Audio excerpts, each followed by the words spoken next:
All right, good morning, everybody. Welcome to our English class for this week.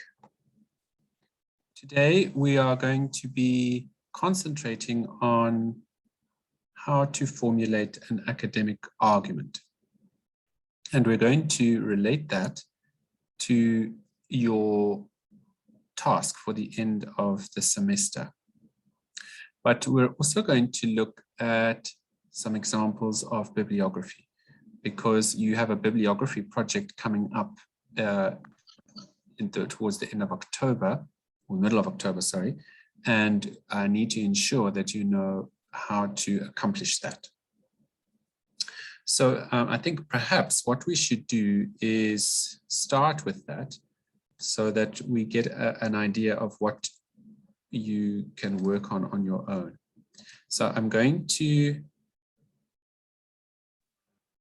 just share that with you.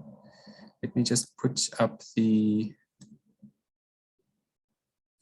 here. Let me put up the task for you so that you can see it. Bibliography assessment. Okay, so the aims are to become familiar with bibliographic conventions, and I can see that from your work that you've been submitting in assessments 2 and 3, that the idea of bibliography and the setting out of a bibliography are not quite there yet. And then we're going to create a bibliography which includes books, journal articles, web pages, and a musical recording. So we need to look at how to do that. And then we're going to practice paying attention to small details. Okay. One of the things about any kind of bibliography, but not only bibliography, academic work in general, is about looking at small details, because it's the small details that often give us clues as to what's going on. So, like everything else that we have been doing this semester, we are going to focus on istratamia. We're going to create a bibliography of sources for the topic istratamia.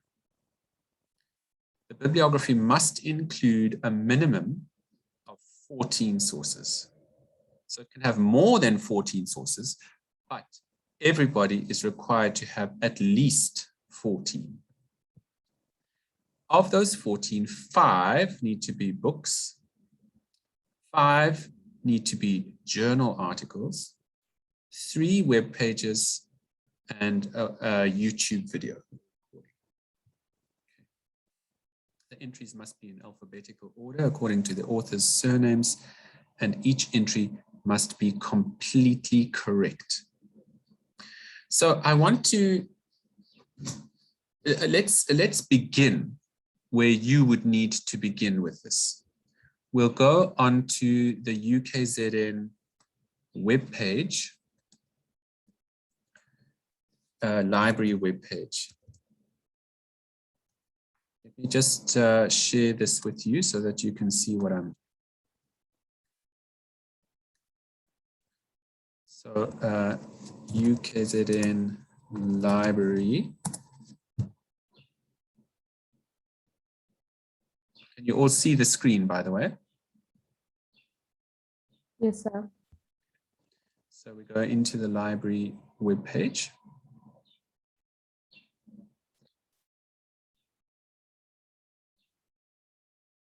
And we type in istratamia, and we see what comes up. Now, we've done this before, but this is just a reminder for you of how to do this. Now, because of COVID and not being able to do all sorts of things that we would normally do, and the library being closed, the musical library is only open on a Thursday afternoon at the moment, and because I can't take you there in groups, I'm having to get you to imagine what you would need to do. Now, normally in this course, I would take you into the library and we'd actually go and look for these things. So first we'd look for them on the iCatalog here, and then we would go and look for them on the actual shelves. We can't do that at the moment, but at least this will give you a feel for what we're doing. All right, now when we look at this first thing here, it says Thesis Dissertation. Okay, we're needing books, articles, and if we I'll just give you just remind you, it said 5 books, 5 journal articles, 3 web pages. Okay, so that's a thesis. We're not going to use that. Here is a book, print book, okay, and it has, if you have a look over here, refashioning identity in post-apartheid South African music, a case for Isicathamiya. Okay, so this has a chapter about Isicathamiya. This book is about Isicathamiya. Okay. Here's a book that has a chapter about Isicathamiya.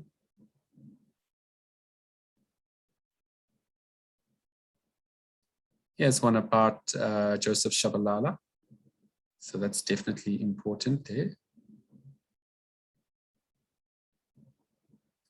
And here's one about Zulu identity. So already there you've got the possibility of 5 books that you could use. I'm going to just go through one of these to show you how to, well, actually, I'll have to go through 2 because you can see how these work. Let's look at this one by Carol Ann Muller. Now, this book is what we call a monograph. It's a monograph because it's only by one author. So this is not a book of chapters which are each by different authors. We are looking now only at one author writing the whole book. Okay. Now, a monograph has specific requirements for a bibliography. First, we need the author's name and surname. Then we need the title. Okay. And then we need the publication details. So how do you find the publication details when you can't even access the book? Well, thankfully, we can access the book. Besides being able to access it online, because we've got an e-copy of it, you can get all the details that you need through clicking on the book's title. And you see that it has all of the things that we need from it, okay? So we need to know who published it. Let's just have a look here. More item details. Publication. There, New York. That's the place where it was published. Routledge is the publisher, and it was published in 2008. So those are the details that we need, okay? You're not going to use that little sign there. Do you know what this sign means? A C in a circle like that?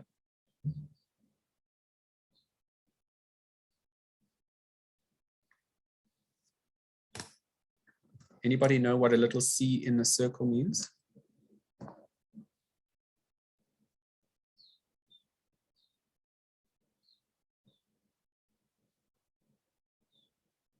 So isn't that like a copyright symbol? Yes, it is a copyright symbol. It means that the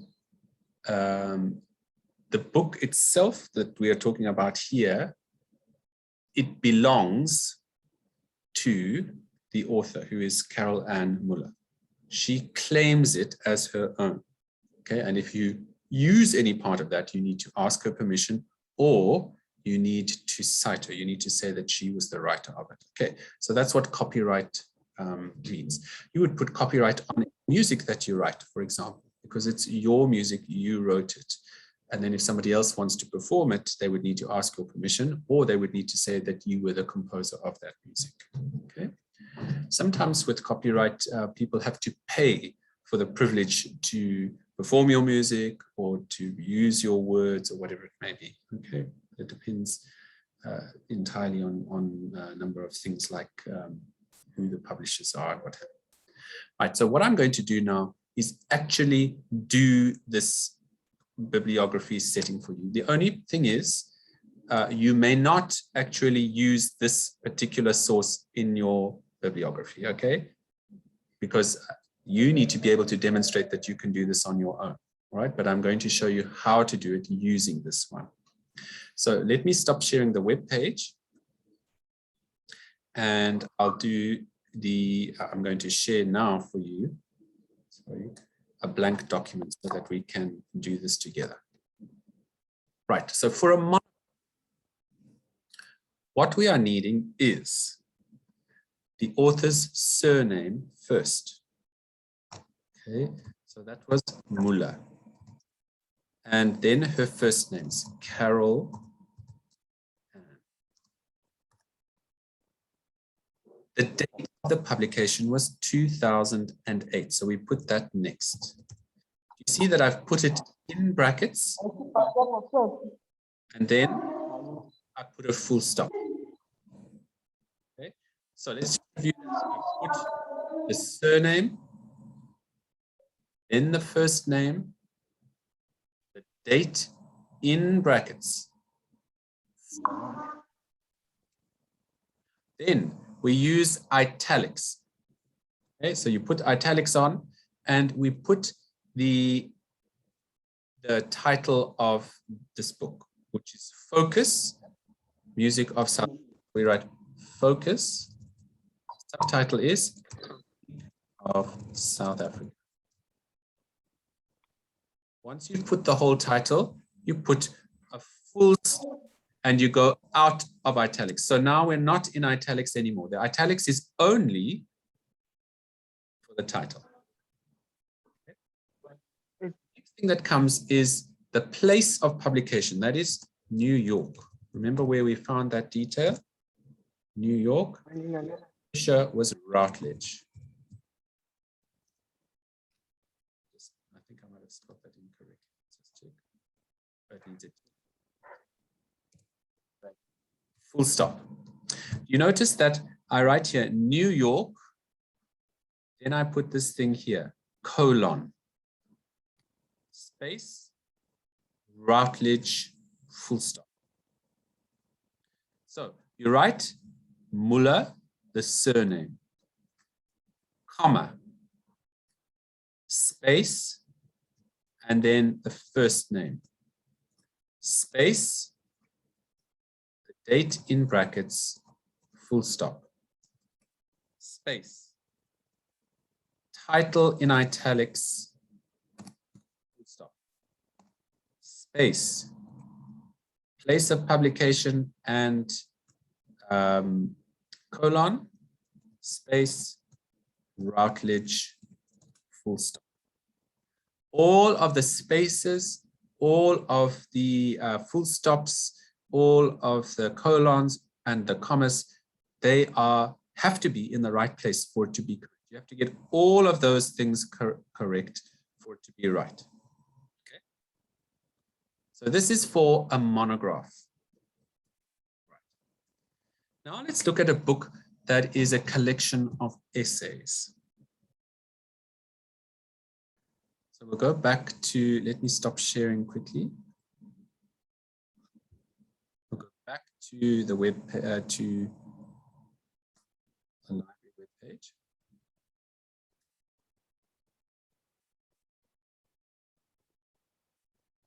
Let's have a look at some of the other options here. Right now, if you look at this particular book, look how many authors there are here. Usually this tells us that we're dealing with a book or a collection of chapters by different people, okay?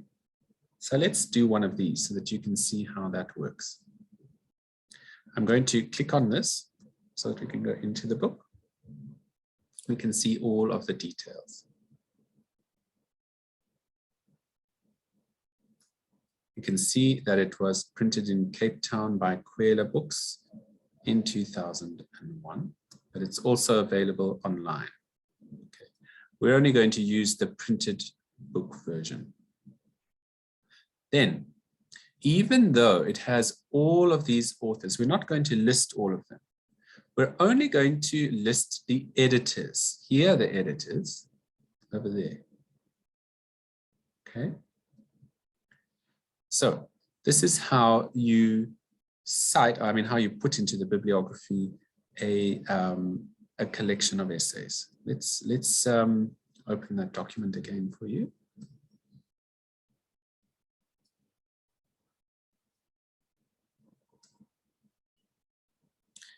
The first thing we do is we put the editors' names.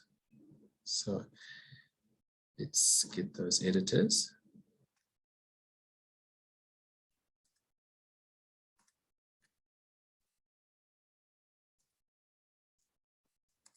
You see that there are two editors here.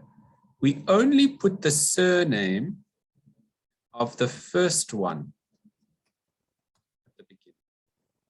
Okay. Krieger, Robert. But we leave the other one as it was. Okay.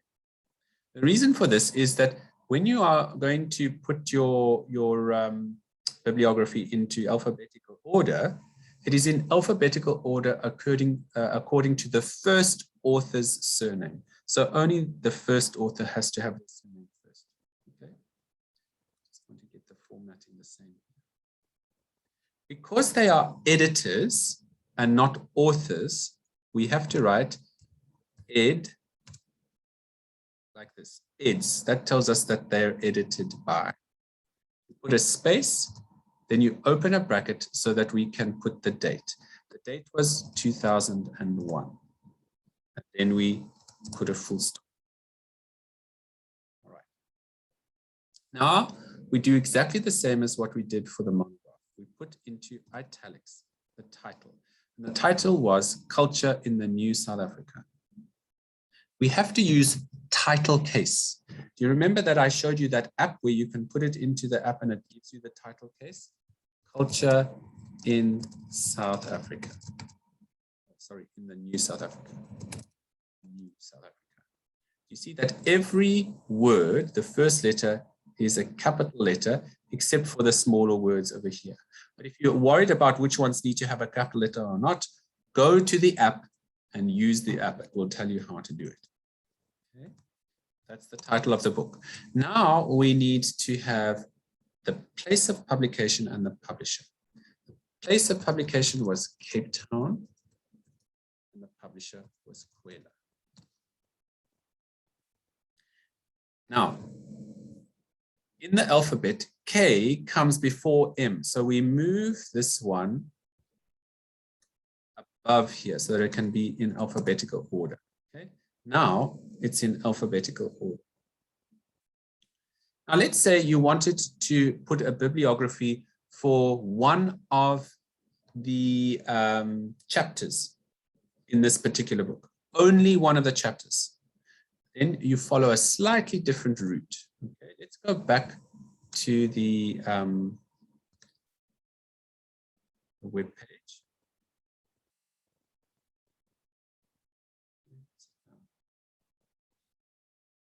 Sorry, I've just got to find it on my show all windows. There we go. Here we are.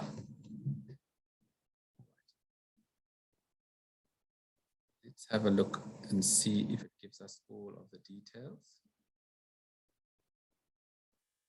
Just want to see if it gives us a list of the. Here we go. Contents. Do you see where it says contents here? So we can see what the title of each chapter is. Language policy in the New South Africa, culture and media, rural resistance. But here's the one about Isicathamiya. So it says refashioning identity in post-apartheid South African music, a case for Isicathamiya choral music in Natal. That's the one that we want to use, okay? And the person who wrote that was Angela Impey. So let's go back to our piece of paper and I'll show you how to do this. The author was Angela Impey.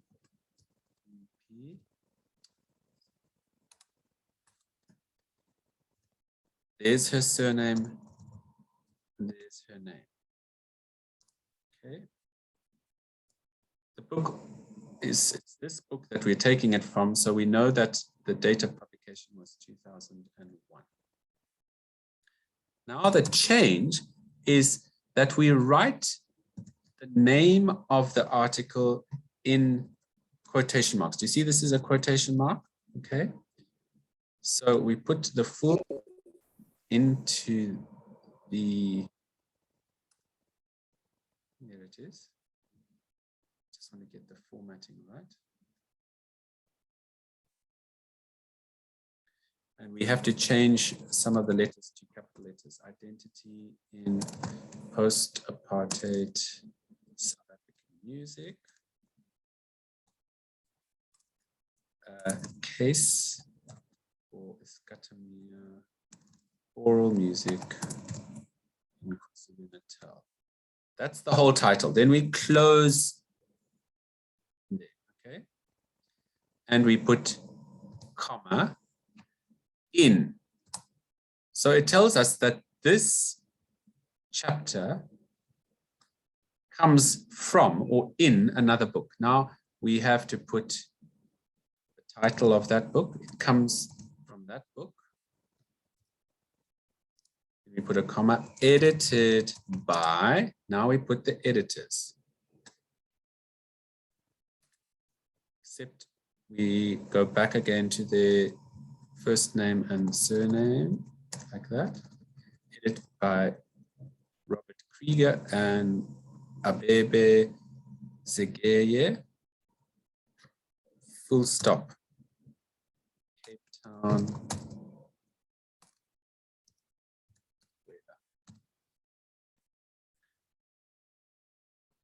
Now I comes before K, so we put it at the top here. Now everything is in alphabetical order. I just want to take that bold out there. Okay, so this is an example here on its own of a monograph. This is how you would cite the whole book of essays or chapters. And this is how you put together the bibliography for one of the chapters from that book, which had all of the chapters. Now, for your bibliography that you are going to put together for your project, you don't need to do this one that is highlighted at the moment. You can do the monographs, or you can do those that are edited by a number of editors. But you don't need to give us individual chapters, okay? Just the entire, the details of the entire book, all right? So when you are looking for sources on the website, let's just look at those things again on the website.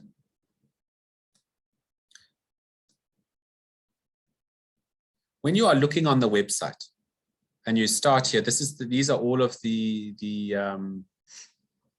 results that you get for Iscatamia on our library website. You look for all the ones that are books, firstly. Okay, now we've done culture in the New South Africa, so don't use that one.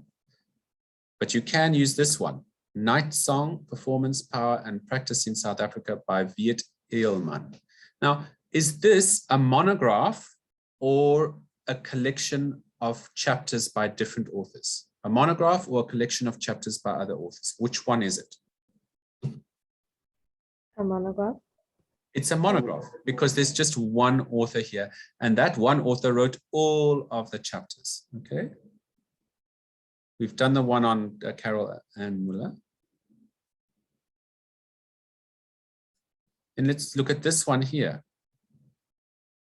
The life and works of Joseph Shabalala. Let's see if this is a monograph, or at least just an ordinary book, or a collection of essays. So we click on it to just have a look, because we see that there are 3 authors here. Let's see if we can find more details.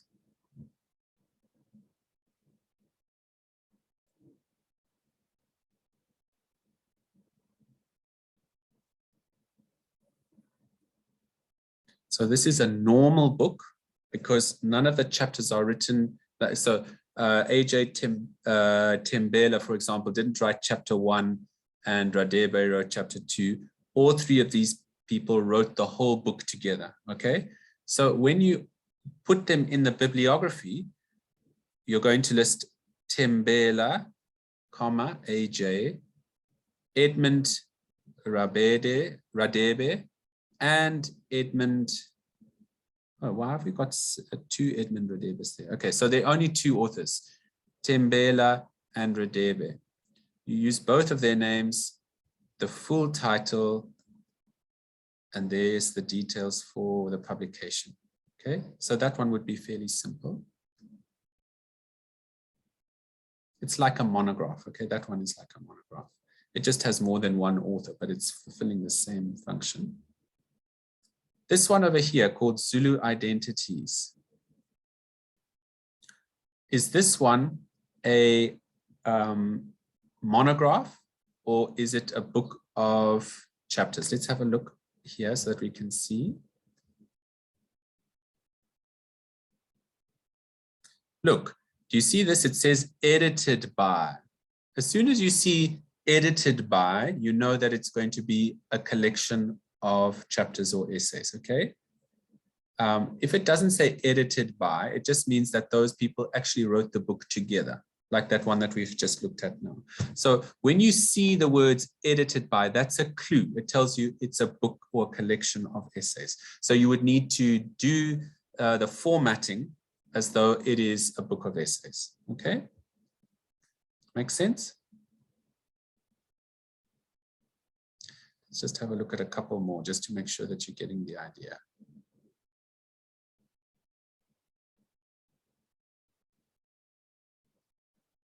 Popular world music, let's click on here.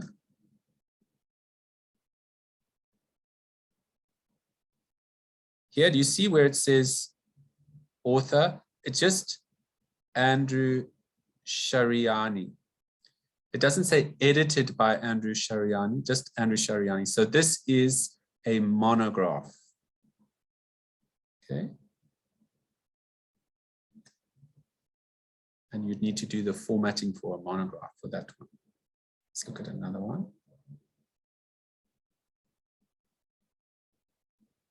Kotoza Mfana, authors, Alexius Buthelezi, Peter Maritzburg, reach out. This is also a monograph because there is one author, okay?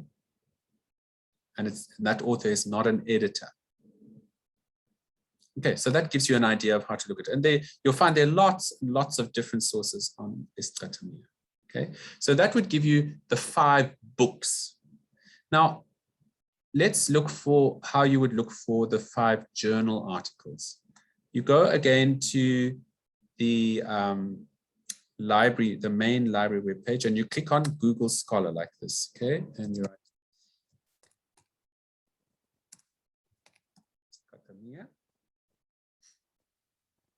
and you'll find a whole lot of different articles. Okay. Here's one. And what is helpful is that it tells us who the author is. There. Remember, we came across this author just now, Earlman.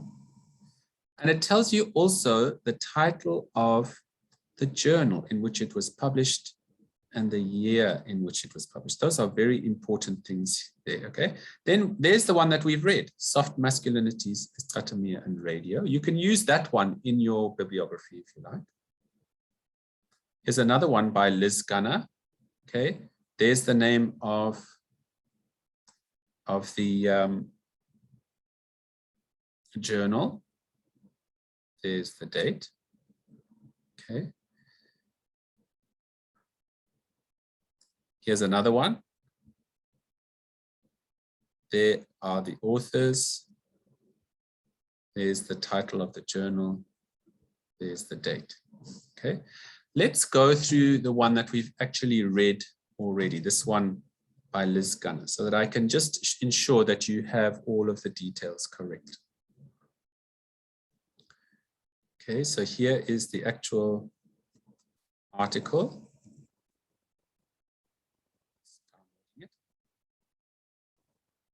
All right. Don't copy this one here. It's not exactly the one that we are using. So just do the things the way that I've taught you to do it, okay? Our first thing is we need the author's surname and name. So let's go back to our piece of paper.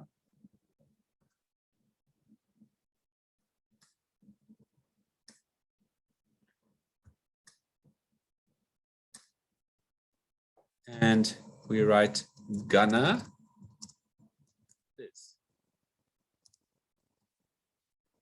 And we know that it was published in 2014. Put that up there. Okay. Do you notice I put a full stop here and there was a space between there and there. Okay. There's also a space between the comma and the name. Then the title of the article must be in inverted commas like this. Soft masculinities.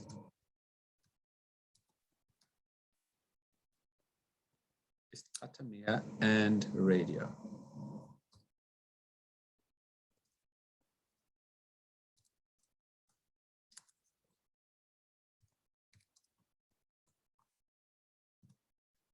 Okay.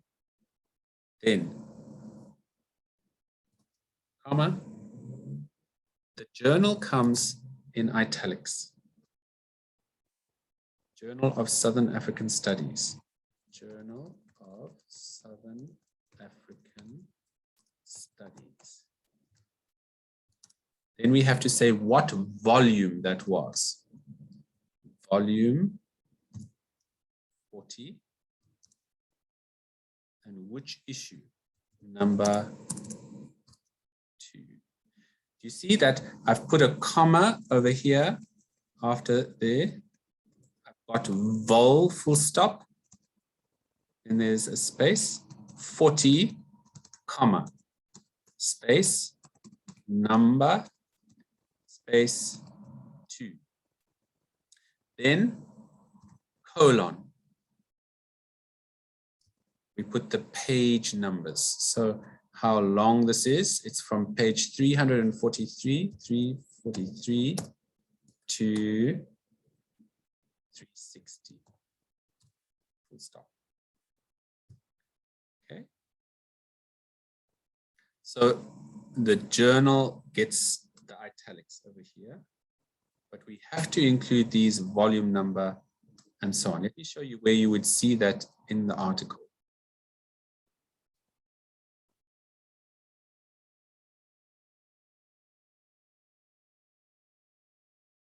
When you look at this top thing over here, you see that it says the Journal of Southern African Studies, 42. That tells you 40 is the volume, 2 is the issue. But actually, you'll find it over here as well. Journal of Southern African Studies, 2014, volume 40, number 2. Okay, and it gives you all of the page numbers as well. So you'll generally find all of the details that you need either on this front page over here or at the very top of the article itself. Okay, so that's how to cite a journal article or put it into a bibliography. Let's just look at that again so that we can put it in alphabetical order. G comes before I, so we have to put it there. G, I, K, M. You see now everything is in alphabetical order. All right, the next part asks us to cite 3 web pages on Untitled. So now you're going to go back to Google.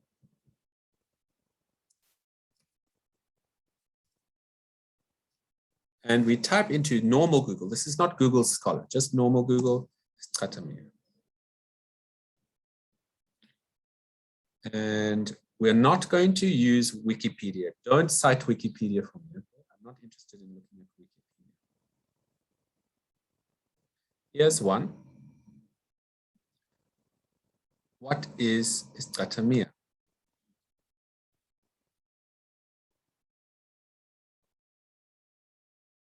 Right. You see it says here by Carlos Palomares. So we know who wrote this. We know when it was written. We know what the title is.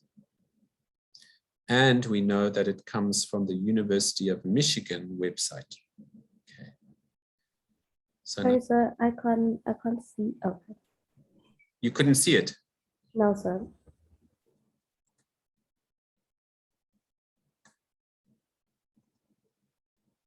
Is it up now? Yes, thank you. Okay, let me just show you what I typed in Stratamia into Google. I skipped Wikipedia and I went straight to this one here and I clicked on it, okay? So there's the title. It's by Carlos Palomares. That's when it was put onto the internet, and it's from the University of Michigan. So this is how we put it together in the bibliography.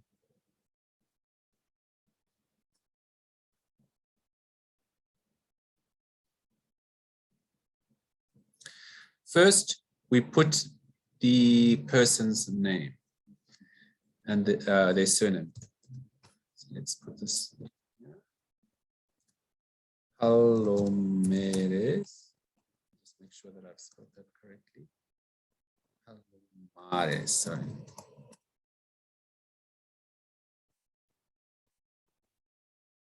That's his surname, and Carlos is his first name. It also tells us that, remember I showed you the date there, it said the 14th of January 2010 was when it was written. So we write here in brackets 2010. Full stop. We know what the title is. What is this?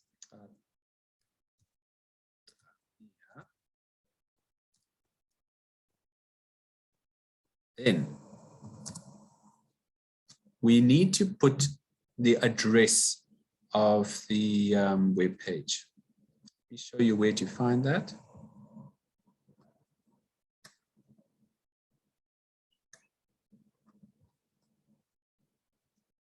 So I can just show you again. There's the name of the person who wrote it. There's the date.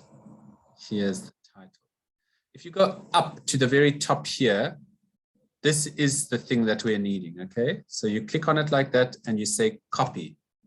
Okay. Copy. And you go into your bibliography.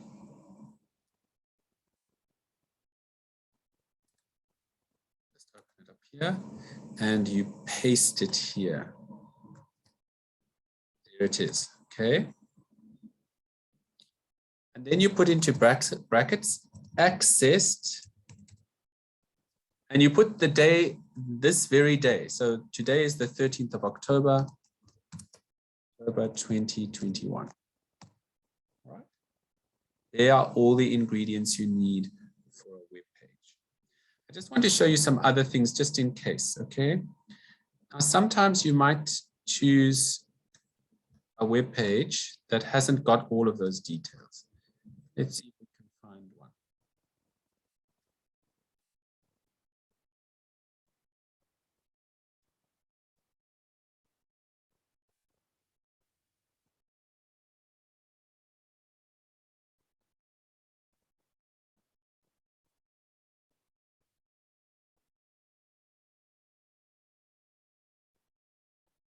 Okay, if you look at this one, it does have a title, Istratamia, but it doesn't tell us who wrote this article. Okay, there's no name. All right. So what happens when you don't have the surname or the name of the person who wrote it? Well, there are two options. The first is just to go straight to the title. The second option is to put the name of the institution that is publishing it. So in this case, if you have a look over here, Basler Africa Bibliographian, Namibia Resource Center, Southern Africa Library. That is the institution that actually runs this website and put it up here. So they would be classed as the author.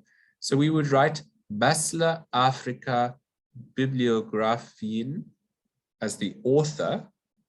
Then we would put this as the title, Istratamia as the title. Okay. Then we'd put a comma, we'd select this, and we'd include it into the bibliography. Do you notice also that there's no date here? It doesn't tell us when this went up. Okay. So we've no idea when this was written. When you get that kind of a case, then you put ND, which stands for no date. So let me just put this one, I'll do this one for you so you can see how we do it.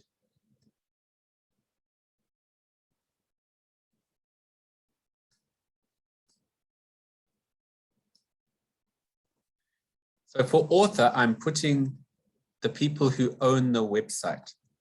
Basler Africa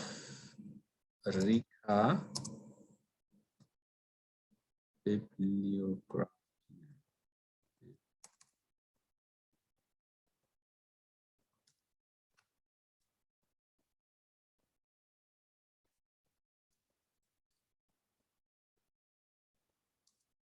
Here, because we don't know what the date is, we put ND like that. N full stop, D full stop. That means no date. Okay, full stop. You know the title is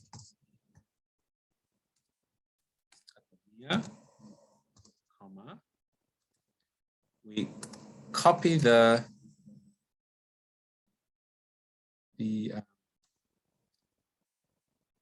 address and we put it in there. Then we say accessed 13th of October 2021. And then we check, this is a B, so it has to go near the front. Now our whole thing is in alphabetical order. All right. So we've got everything that we need to know now about your project. Oh, by the way, the video from YouTube will operate the same way as a website citation. You'll give the artist's name as the author. If there's a date of when it was recorded, you put that date. But if there's no date, you put N full stop, D full stop. You put the title of the song. Okay. Then you put the link, the YouTube link. Okay. Usually YouTube has a special little link. You put that link and you say accessed, whatever the date is. Okay. I'll save this and put it up on Moodle so you can check it if you like. And I'll also put this video up when we are finished. All right, now, are there any questions before we continue?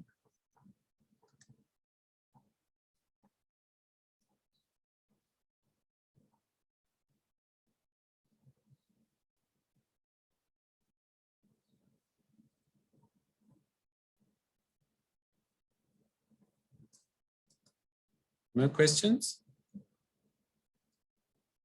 No, sir. Okay. Let me just save this here. Model bibliography.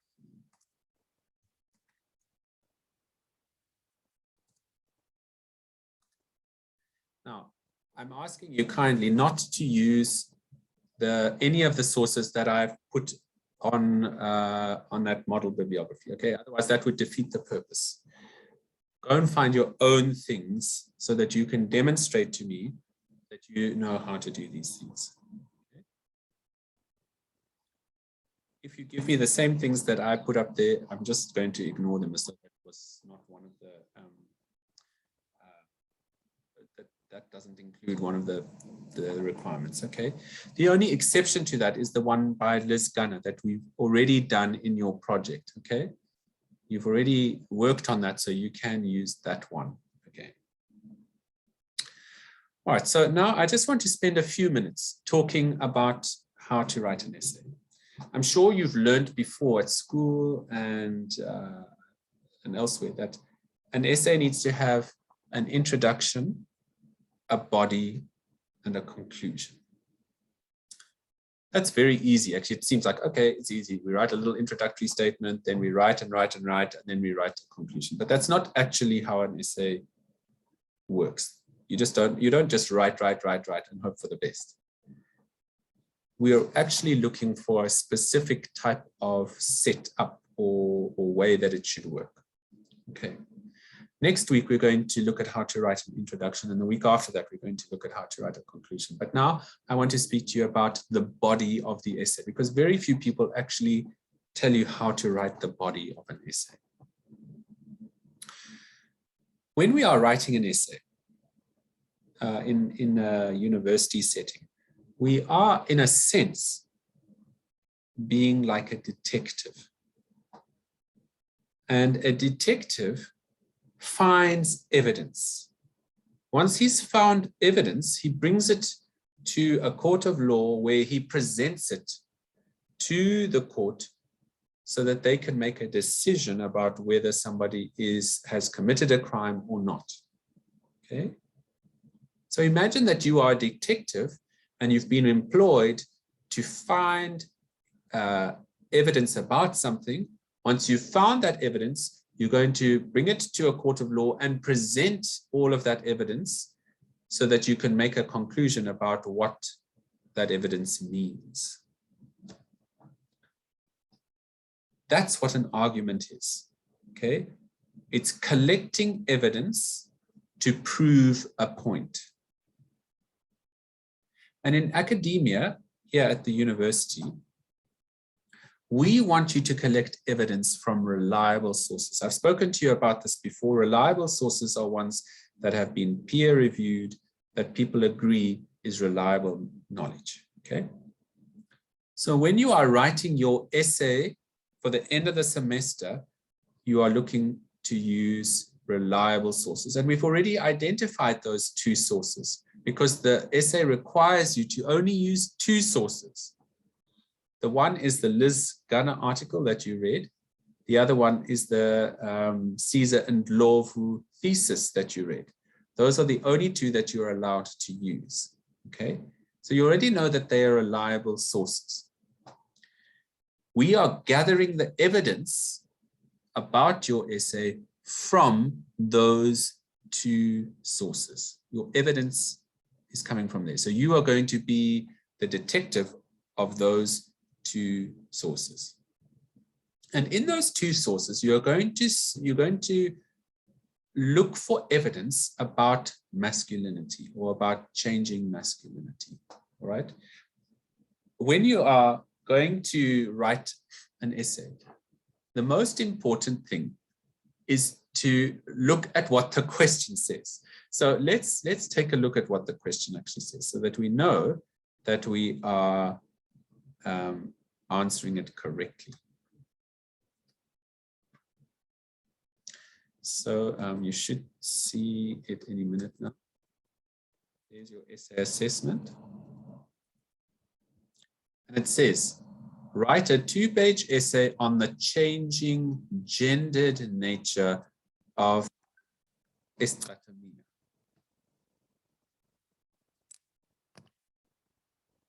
So we're looking for change and gender in estratomia. And we all know, I think, what change means. Okay. Gender, your gender is whether you are male or female. So we're going to be looking at a gender. And because estratomia is about men, we're going to be looking at masculinity, male gender. Okay. So we're looking at how maleness has changed in estratomia. That's what your essay is about. Now, we've already spoken about this quite a lot. You'll think about this when we've looked at the two articles. Last week, we looked at the answers for the questions that I'd posed for the article and the thesis. And one of the questions was, is Ndlovu right? Or is Gunnar right? Or are they both right? And we came to the conclusion at that time that they are probably both right, because they are looking at estratomia from different angles, and because they are looking at estratomia at different times in its history.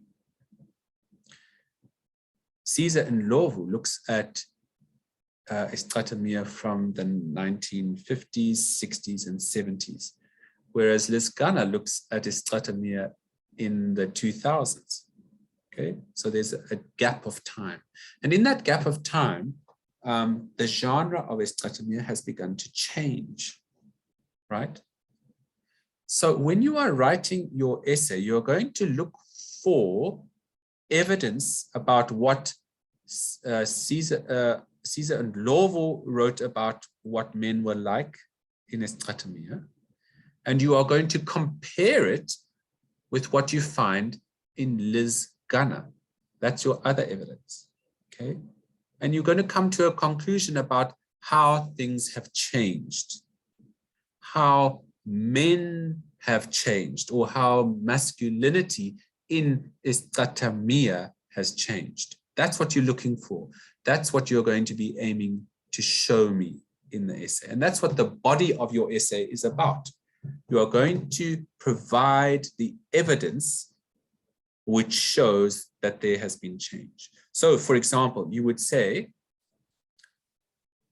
Caesar Ndlovu wrote this thesis about estratomia, where he concentrates on estratomia from the 1950s, 60s, and 70s. Okay, and this is what he says about men and estratomia. So you'll find what he says about men and their masculinity and what they were portraying. Okay, what were they displaying about their masculinity? You would have found that those things because we asked questions about them, okay? And you answered those questions. Then in the second part of the body, you're going to say, Liz Gunnar wrote her article about estratomia in 2014. And this is what she says about men and estratomia and what masculinity is in estratomia. So you list all of the things that she says. Then in the third part of your body, you could say, right, this is what Ndlovu says, this is what Liz Gunnar says. These are the things where they agree.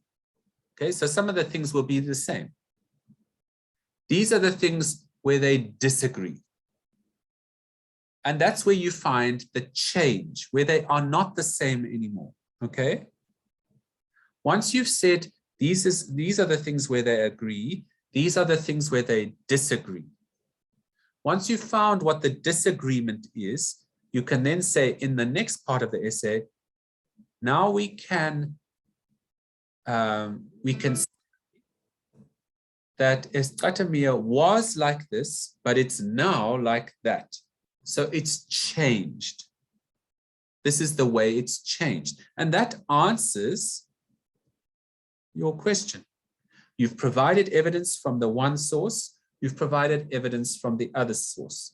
Then you've compared the evidence, found the stuff which is similar, found the stuff which is different. Then the stuff which is different is the one that you want to focus on. So you focus on the differences and you say, this is what it was like. and now this is what it is. This is how it's changed. Does it make sense? Yes, sir. Okay. That's what an argument is. It's finding evidence, presenting the evidence, and then making sense of the evidence. Okay? Just like a detective does.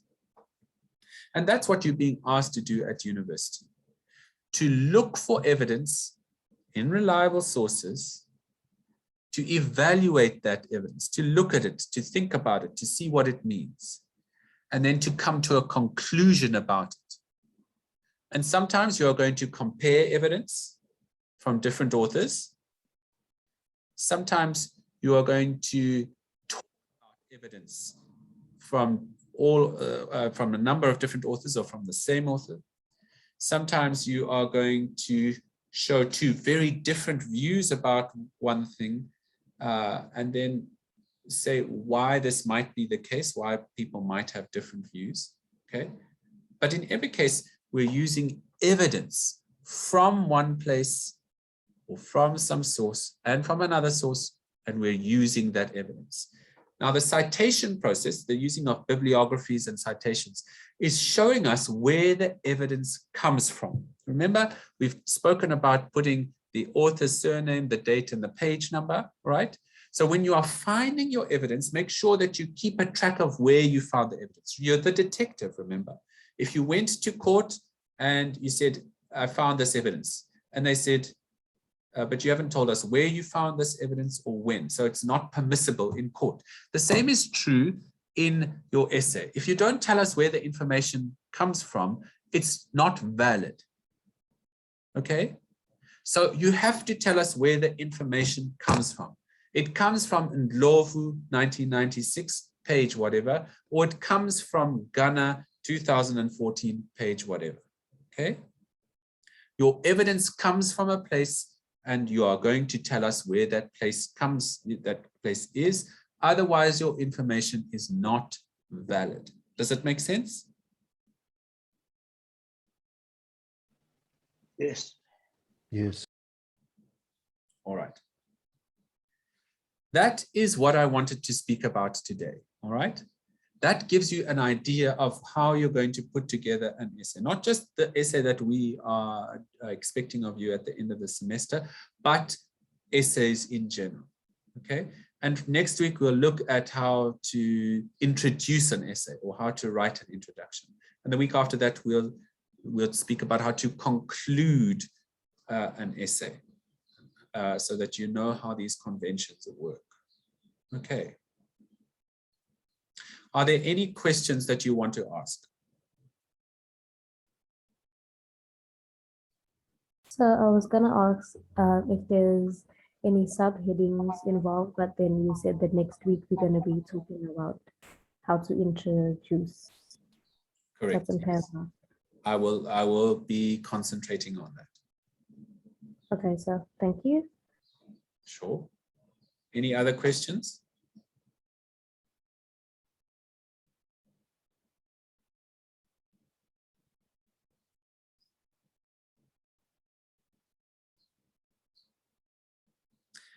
All right, then just to say that your bibliography assessment is due next week on the 18th, okay, Monday the 18th.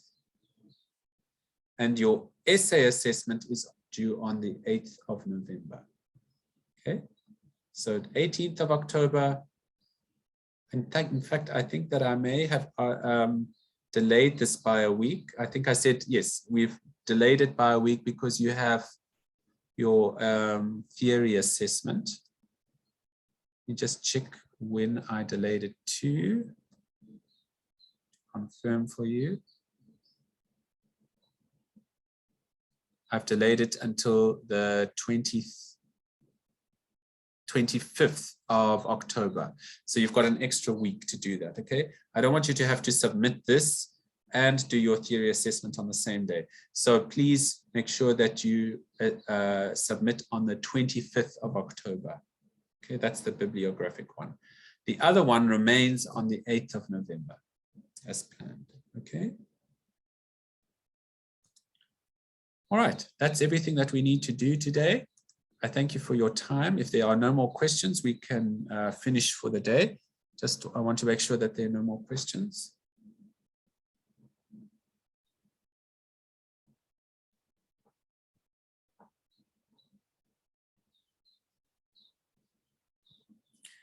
All right, thank you for your time. And I will post this up online later today. All right, this video. And I'll also put that bibliography that we did in this class up at the same time. Okay. Have a good afternoon and enjoy the rest of the week. Thank you, sir.